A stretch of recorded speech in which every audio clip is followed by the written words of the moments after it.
The introduction. I'm very excited to come back to the family. I think it's the third time that I'm doing something over here. We've done a lot of stuff around APIs already, but this time we're going to focus on the business side and maybe how you can improve or find a business model for your API. So I'm working for a company called 3Scale, just to set up a bit the context. We do a solution of API management, and we have an office I have two offices. We have one in Barcelona and one in San Francisco, and I'm working currently from the Barcelona office. That's why I got the chance to be in Paris this week. We were here for the API Days conference that happened at the beginning of the week, and so we were visiting the community, and again, happy to be back. Setting up the context of the company and where we stand in terms of like API expertise. We have about 700 clients worldwide. We handle billions of API calls, and we work with small startups, research groups, universities, as well as governments and big companies. I listed some of the so we have some French companies over here, as well as international brands. You can see the variety of product and the variety of APIs that we're building. If you have any question, and if you would like to reach me after the talk, after the meetup, feel free to tweet directly at my Twitter handle. I will be happy to continue the conversation online again, but real life is good sometimes too. I would like also to start this story with, start this talk with a story. The story of this little guy. I'm sure you have met him before. I'm sure we have the same background, the same geek knowledge, the same enthusiasm for games. The story of Mario. So Mario is a plumber. He's an Italian plumber. He has to usually save a princess that has always the good idea of being captured by bad guys.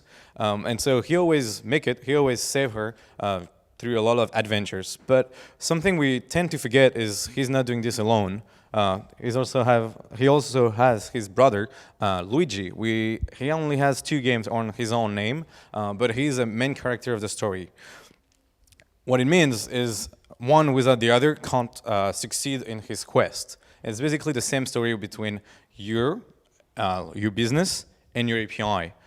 We believe, and the example that Julian gave about Email Hunter is a really good example. You can really achieve your success. You can achieve the growth of your company without your API. Both are working together, and the more they're tight, the better for you for your company. Email Hunter is actually a really good example. They had the API first, and that's what helped them building a bunch of tools that get them successful. So a bunch of users are actually today using them without noticing that there's an API behind it, but that's really what powers all the tools. So let's go through a couple of examples of why you would need an API and like how you can use APIs, and then we'll go some details on how you should find a business model. So let's talk about the API as a way to build extra revenues. A simple example on this would be Walgreens. I don't know, are you familiar with Walgreens? Maybe not. Walgreens is an American company. I don't think they have done anything in France or in Europe. So they're a pharmacy. And what you expect from a pharmacy is to sell drugs, is to sell medicines. But in the US, they also sell a bag of chips. Actually, I bought a Santa Claus costume in Walgreens. So imagine going to your corner store, buy some medicine, and at the same time try to buy a Santa Claus costume. Pretty funny. What they do as well, and part of the experience and part of why their brand is very well known in the States, is for their printing photo service. So it used to be a nice place where people would go and print photos from their cameras. With the digital net and the way people were actually consuming images and photos, less and less people were printing photos. And so to keep this business alive, to keep their service alive and their brand alive, they launched an API, which is the Quick Print API. What it does, it helps developers to offer a service in their app to print photos into a Walgreens shop. They launched this about like a year and a half ago. They grow the number of apps that are using it. The good way of doing this is also incentivize developers, giving them a part of the revenue that they're going to generate. So when I buy something through your app to print pictures, to print images at Walgreens, the developer will get a percentage. So they really encourage the developers to integrate this API and integrate this service into the app. If we look at the top charts and all the apps that are offering this service, they're mostly in the first positions. So again, they managed to have great partnership with those brands. But the really interesting part, and if you put that in context of its pharmacy business, using this API, they were able to get people back in the pharmacy. So I went to this app. I decided to print some photos, and I will have to take them, get them in the store.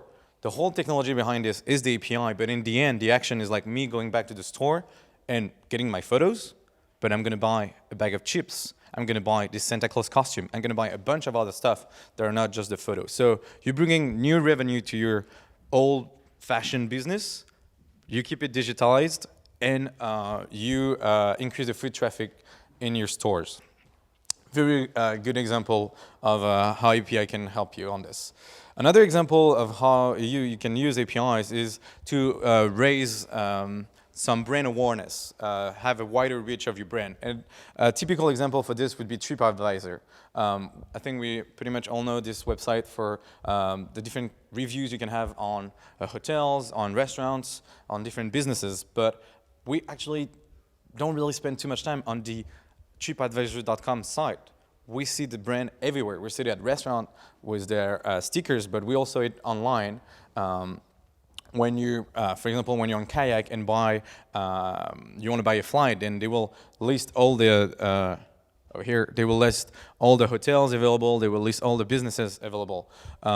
So what they said, and that was on the previous slide, what they said is through this API, they generate 300 million page views. So it's like 300 million times, sometime have seen the TripAdvisor brand without being on the site. And so what it helps for your business, what it does is really putting your brand, like if you look on this screenshot, you see the all eyes. So you know it's from TripAdvisor, you believe this brand, but you don't have to go on this site. So also think about the content that you have and then how you can share it with other brands to, like other companies, to put your brands in people's mind. Another good example of how you can use APIs would be on innovation. So we have a good example with Fitbit. If you're not familiar with Fitbit, it's like a watch that you will wear, and that will give you information on how much have you slept, how much steps have you walked today, have you like any physical activity you'll do. But when they launched, we tend to forget, now it's a pretty big company, we tend to forget that when they launched, they were like a really small team as any other startup. And so they only had a few resources to get focused on a specific market. And for this type of device, when you sell something that is that expensive, like it's a few hundred something dollars, so it's pretty expensive. At that time, the only people that could afford it, or that was specifically in the target, were people that had iPhones, because we've seen this in different market studies, but they are the people who are early adapters. They are the people who have a bit of money for those kind of gadgets. And it made totally sense at that time. Fitbit only made one app. That was the only app they built, and that was the only integration that they supported at the time. But what they had was also the API. So since day one, when they launched, it was only iOS app, but they had the API available. So you, as a developer, you were able to get access to your data and maybe use them. Like if you really want to put them on an Excel sheet, you can. But what was really interesting was some people that were fanboys, if we call them like this, they were like very excited about the product, were able to create a Windows Phone application, or were able to create a BlackBerry application. And the good thing for this is like it raised the engagement with the brand, and quickly the app was available in different markets, in different app stores. But in the end, the Fitbit company only had to maintain one app. So they saved, as they said in other places, they saved about $1 million in development costs. They had to keep only one engineer maintaining the iOS app for a while until like having official apps in all the store, which is super important when you're a startup company. You don't have $1 million to spend on 10 devices on 10 different app stores. So think about the API as a way to go tackle other markets. And as soon as they had this, it was then easier to go to other platforms. Another good example on API and how you can use API in your company is the example of Amazon and how they use API as a way to gain efficiency inside the company. So there's a famous saying from Jeff Bezos, the CEO of Amazon, saying that anytime you build a feature in your in the Amazon app, in the Amazon.com or any part of the Amazon team, this thing has to be wrapped around an API. If it's not wrapped around an API, you got a good chance to be fired. So if you want to keep your job, just build APIs. And that's actually the story behind Amazon Web Service. So the Amazon.com, which is like an e-commerce website selling a bunch of stuff, had an IT team, and the site was growing.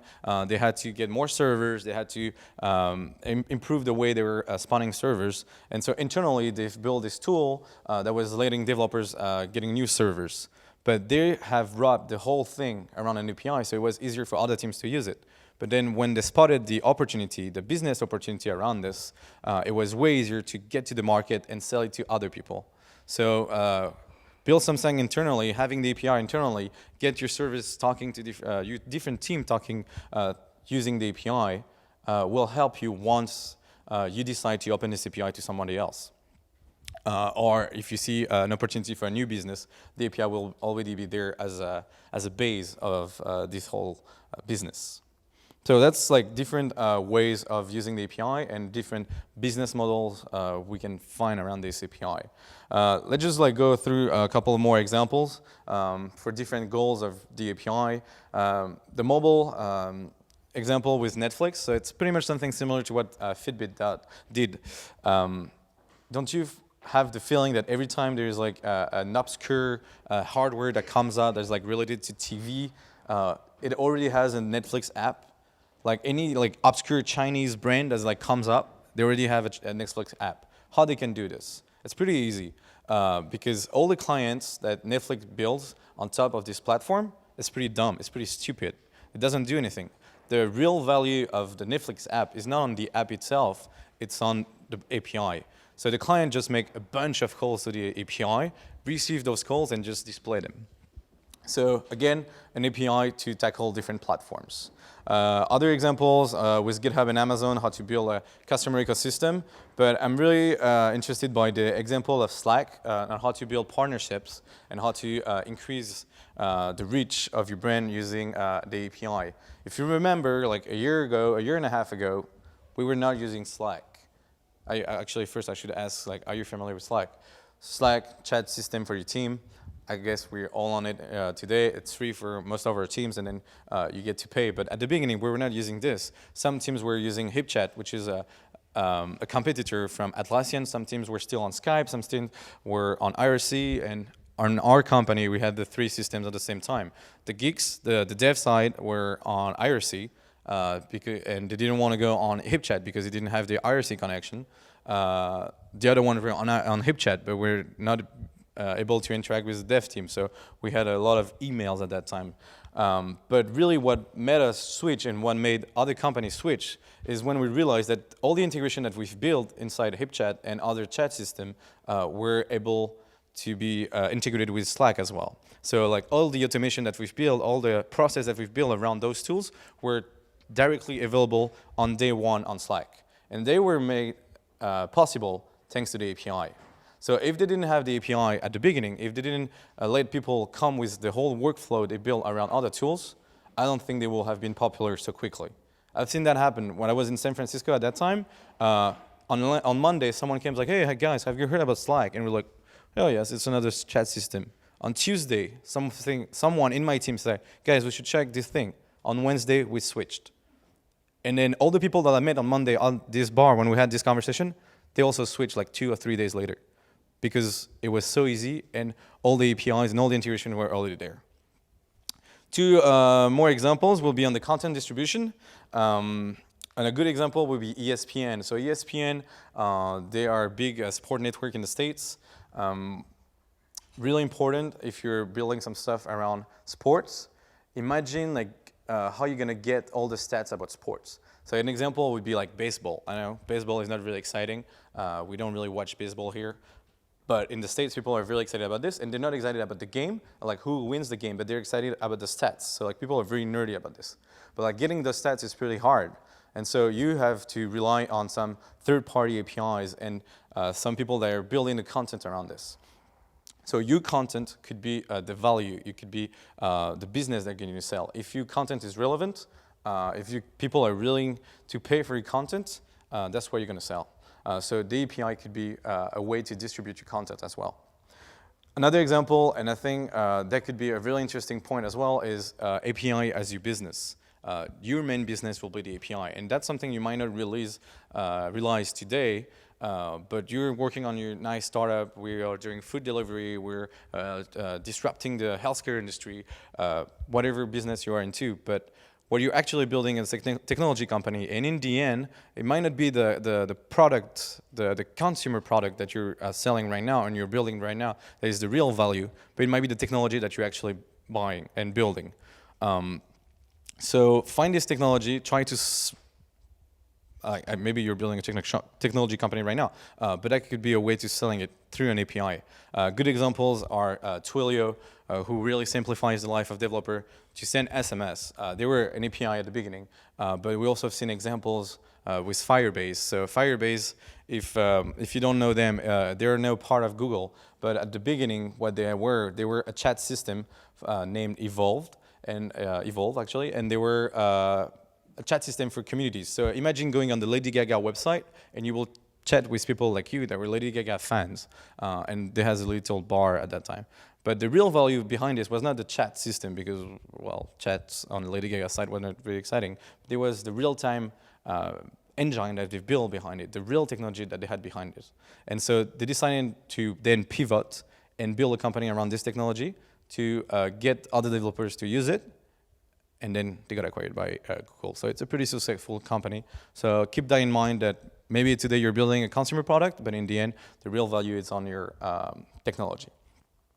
So building an API program is not easy. I think we're gonna see a lot of different problems. And the goal of today is trying to find how we can get some solutions and get some tips on finding those solutions. So the main problem on finding an API is like now it's become really mainstream, so everybody is doing this. It's not something that's only for nerds. It's not something that's only for technical people. When you see IFTT, when you see Zapier, everybody is using API without noticing they're using API. You are not going to code the Zapier integration. You just point and click and fill some forms. But what is powered behind this, it's an API. So it goes way beyond just the technical aspect. It goes way beyond when you're building this the API program. It's not only the code that you're going to share more stuff around this. API programs are now part of the organization strategy. It's part of the strategy of the whole company. You're making it as a key point in your growth strategy as well. And then we are interacting, as I said, with like different type of teams inside the company, outside of the company, different partners, and different type of profiles. Some technical, some that are not technical. So APIs are everywhere, and making sure that you have an API program is becoming a bit difficult. So let's just define what we consider as an API program. For us, three elements that are really key into the API program is describe, deliver, and capitalize on the value of the API. So if we get the value of the API, we really have to think what is the value for two different people. The value for developers. So like, what are you bringing to the developers? Are you gonna solve a really painful problem for them? Like sending an SMS, if I have to do that myself, that's an issue. I will have to go talk to all the carriers in all the different networks in the world. If you have an API for this, you're solving my problem as a developer to send an SMS. But also, why you have to do this in your organization? Why would you like to be open? Why you would like to share your data? Why you would like to share this technology? It has to be online with your business.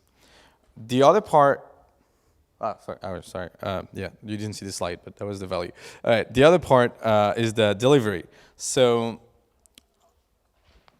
So who are you going to deliver this API to? Are you going to deliver that to other teams in your company, so internally? Are you going to deliver it to some partners or publicly to other developers? And then in this part, what is really interesting as well is the API management part and the API management layer on top of the API. So stuff that will give you feedback on security, on identifying who is using the API. So have some usage policies, making a difference between a développeur du dimanche, I don't have really expression for that, but like someone who's just like coding on his spare time and a real partner that's gonna come with money to pay for the API and pay for the content. So making difference in the way they're using this, getting analytics and learning from the API. That's also part of the delivery part of the API program. And then finally, the capitalization, and that's really the points that we've seen before, the different examples that we've seen before, is not only about making revenue and monetizing your API, it's, as we've seen, trying to reach more people, trying to innovate, trying to be efficient internally, and maybe monetize it. So for that, I think all what we've been through and all we're saying about APIs, API programs, what is difficult around them, we can take a simple analogy that you may have seen already into your different Lean classes, into your different startup experiences, the business model canvas.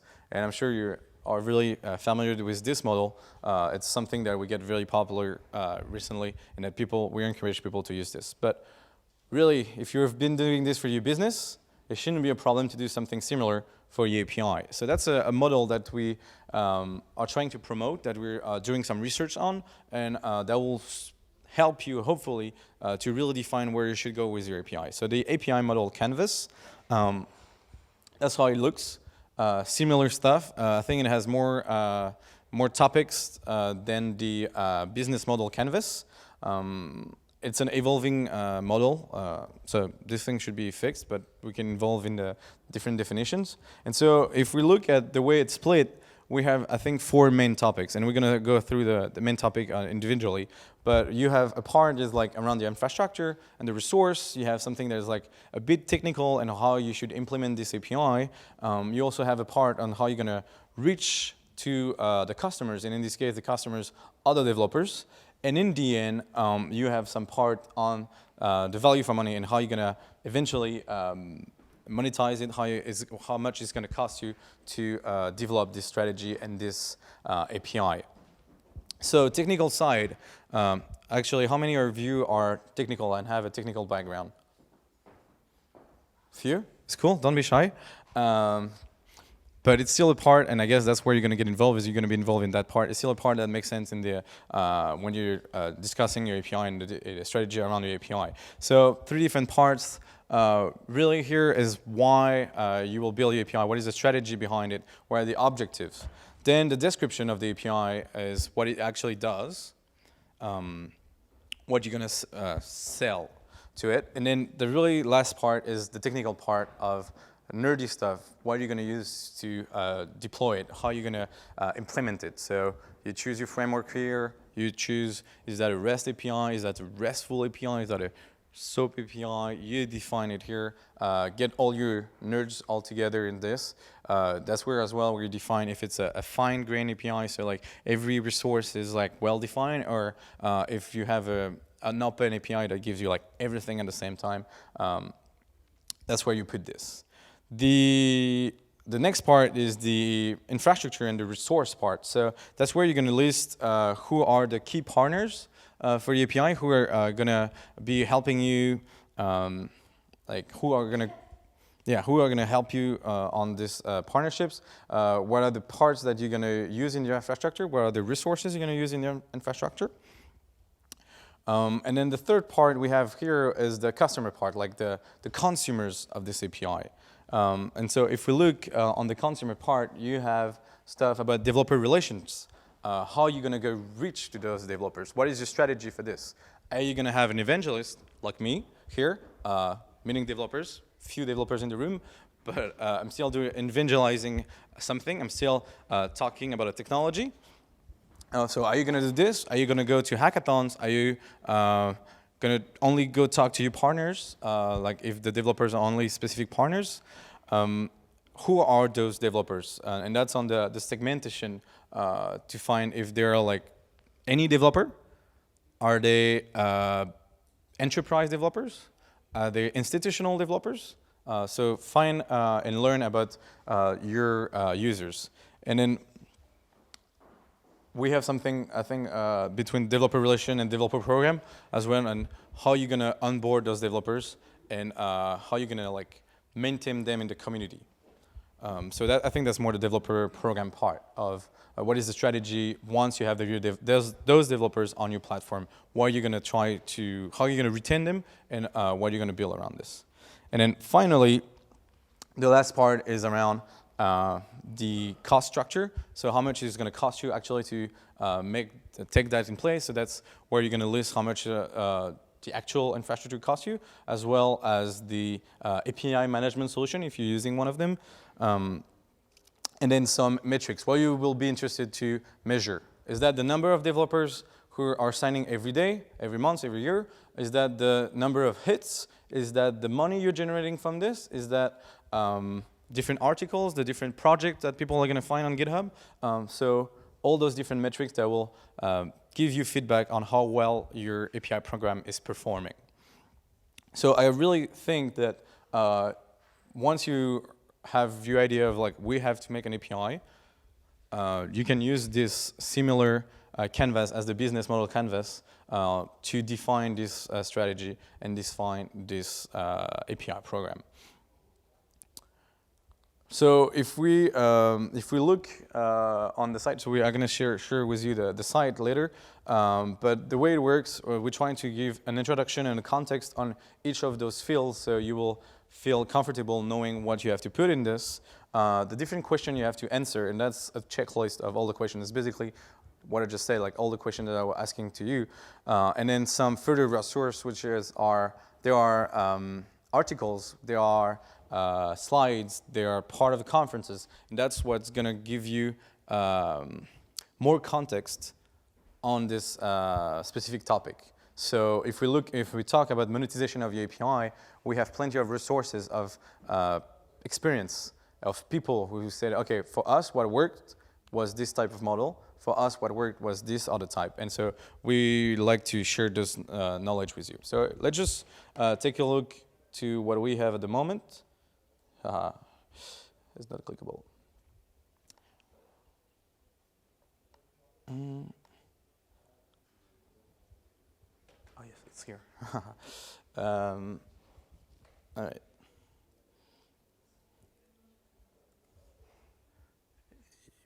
API model.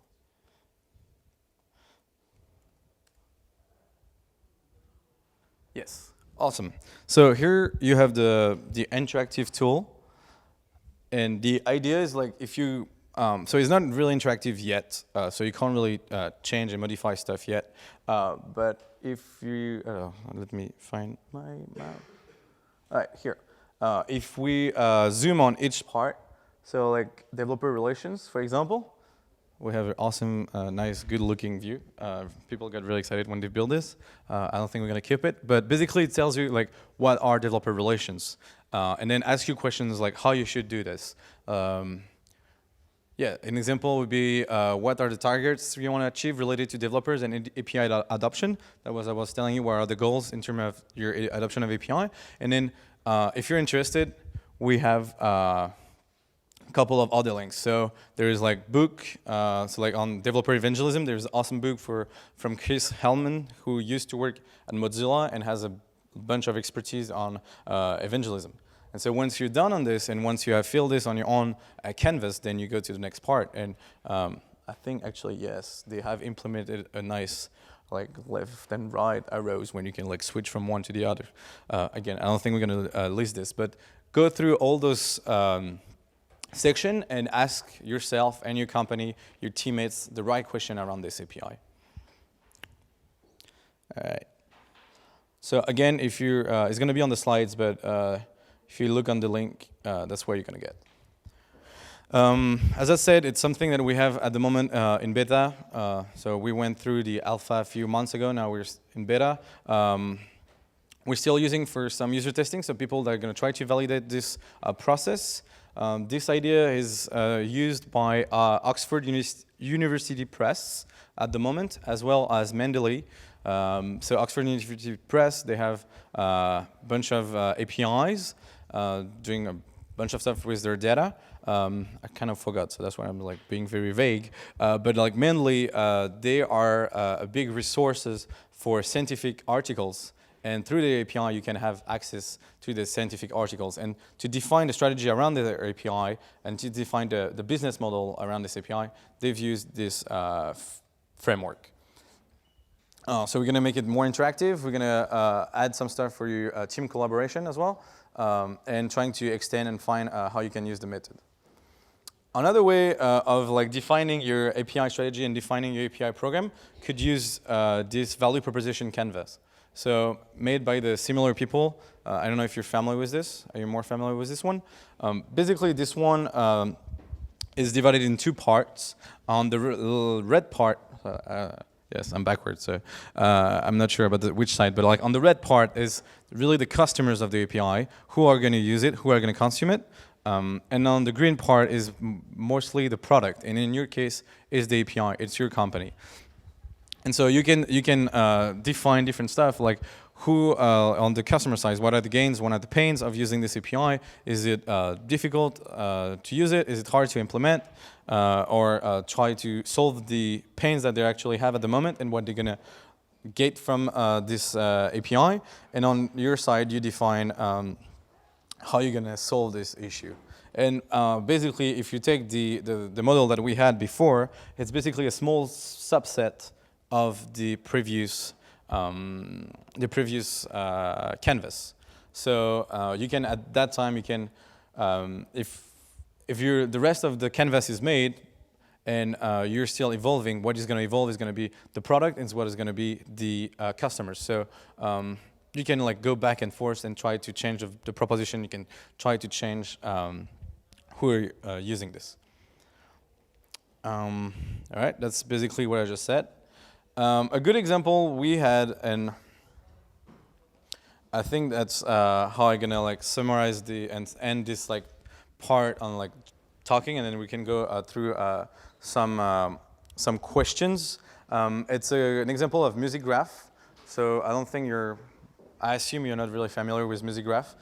So music graph API is a company based out of San Francisco and Miami.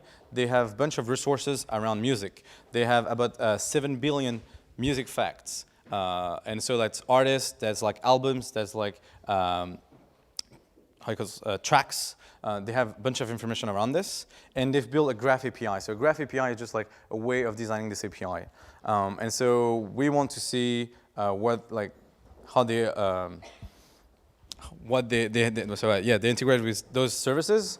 They're looked on how they're going to monetize it, and as they're offering a bunch of great value to the people who are using it, they're able to charge like $1,000 per month to use their service. And they were like building intelligence on the strategy and who they have to talk to. So like $1,000 product, you don't go talk to a developer you can talk to them, but what is really interesting to you is not the people who are building apps in the weekend, is the people who are willing to pay you. So their strategy was based on finding those key partners and talking as well to the people that have the data around this API. Yes, you can find those examples online through our blog post. We have a few series on each part of the business model the API model canvas. I think we believe in this idea. We believe in all the questions that you ask through this process, and that will help you defining your strategy for your API program and how to succeed on this. Yeah, so I think it's time for question. Let me know where you have like any question you have around your API, and we can think about this together. Thank you.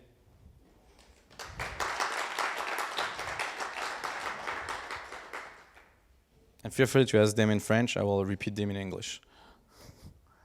Ouais. We're actually opening our API, so it's not done yet. But we have a problem finding a way to motivate and to incentive the developers, actually, because, as you said, there are a lot of APIs that are open, and so how do we attract them? Okay, can you tell me which type of API is that? Like what it does? So, in fact, we have developed a way to use web API without having internet. So we are opening our technology to the third-party developers, and so we are trying to open it in emerging countries. Okay. So in fact, our problem is that first, how can we attract developers to use our technology, and second, how can we attract developers of these countries because they don't have money, they don't have a credit card, and they don't go on your all site. the comfort that we can have in our countries. Okay, cool. That's an interesting question, and that's usually the question that everybody's interested in. I was like, all right, now we have this API, and how I'm going to find the developers. The developers is a specific crowd, so they're really hard to find. You have different ways of doing this. One of the ways that I mentioned through the Walgreen example was incentivize them with money. So if you're selling something, that works really well because a percentage of what you're selling could go through them, to them. I don't think that's the model you have here. Another way to do this is really go find them in real life, where they are. It's not that we're like in a cave, but we go to specific places. We work in specific groups. So that's why you might think about like having an evangelist, for example. That will be someone who is like halfway between a developer, halfway between a marketer. And when I'm trying to sell something to developers, they don't look at me as someone who is like selling them a product. I'm just talking about code. And code is like almost free, and they don't have the feeling that we're pushing them to buy anything. We don't push them to click on ads. So they're really hard to be pitched on a sell product. I was like, yeah, use this and pay it. Or so maybe have an evangelist that will talk the same language and that will already have connections in the developer community. And then it will be meeting them and like organizing events through some local communities like hackathons. That could be a good way of doing this with actual goals of like what you want to achieve. So in your case, I've seen companies that were doing this something around communication in how you call that urgency mode. So like when there's an earthquake or when there's like a natural disaster, those guys had an API to do meshing network. So we don't use the 3G network, we don't use Wi-Fi. What we use is the network of other phones connected. And they were going to specific events that were around NGOs, around emerging countries to help those guys. Also what helped, they were from Mexico, so they had like more connection with like local community for this emerging country. So that gives you some tips. I don't know if that fits with what you had in mind.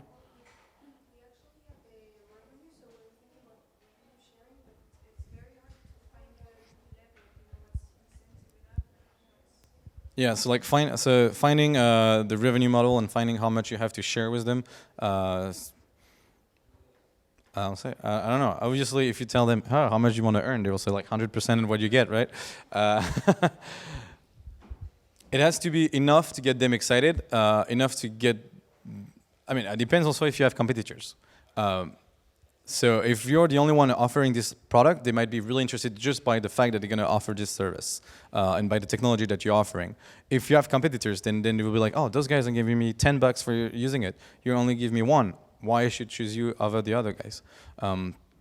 So some stuff around this and some stuff around really what the value they're bringing to the app or bringing to the integration they're making, and make it fair. So it doesn't have to be like 60, 70, 50%, but make it fair so they don't get the feeling of being robbed. That's usually a feeling, and they have developers have a lot of ego, but they don't like to be used. And so if we just give them a small percentage, they may have the feeling of being used. So some stuff around this. Thank you. Other questions? So the question was the security level of information exchange through APIs. APIs are secured. You have different ways of securing APIs. You can secure on the protocol level, and so we really encourage people to use SSL, so typical HTTPS type of stuff. You can also then, so that's like protocol level, so no one could like intercept it. But then you have also security level on who has access to the API, and that's what I mentioned with API management solution, trying to give access with keys and be able to revoke some keys. So if you give me access to your API, I will get those keys to authentify myself and get the authorization to access this specific resource. Hopefully those keys don't get in nature and they don't get published. So it's only me doing this stuff. But even if they get published, you can revoke them pretty easily. So that would be like easy ways of doing secure stuff over API. Then you have IP limitation. Is if you're really concerned about this, making sure it's only my IP who is calling it. Bunch of stuff like this. Does it answer your question? Okay, so the question of, so you're afraid of people also stealing the data? Yeah? So you have some content, and the question is about like, you have some content, what prevent people to crawl all this content and then go away? That's again, something you could do with a limitation. So try to limit them in the number of resources they could have access to. So if you have control of how people have access to the API, you can say, all right, this call, this endpoint could be called only once, and you define once every week, every month, every minute, if it doesn't change too much. And then also, you can also prevent yourself on the terms of service of the API.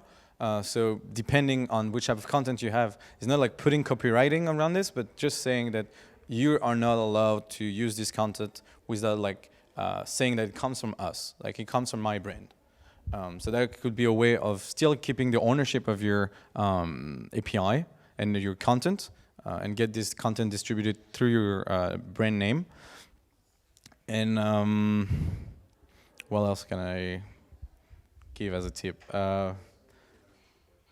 Yeah, that could be, and then maybe make it more dynamic. I don't know, but we have to go through this topic and see where you're actually building. But that could be a way to like make people subscribe to something, and then release new content on a regular basis, so they will see the value like over time. Awesome. Other question? All right, so if you don't have any more questions, thank you again for being here. Hope it opened your mind around APIs. Hope you will build APIs when you're coming back on Monday and you're going to talk to your developers like, dude, we need to get an API. And if you have any more questions, feel free to reach me. I forgot to put the last slide with my contacts, but you had my Twitter handle at the on the bottom. I have some business cards here. I'm really interested to hear about the API project and see how we can help with feedback and conversation. Thanks to you again.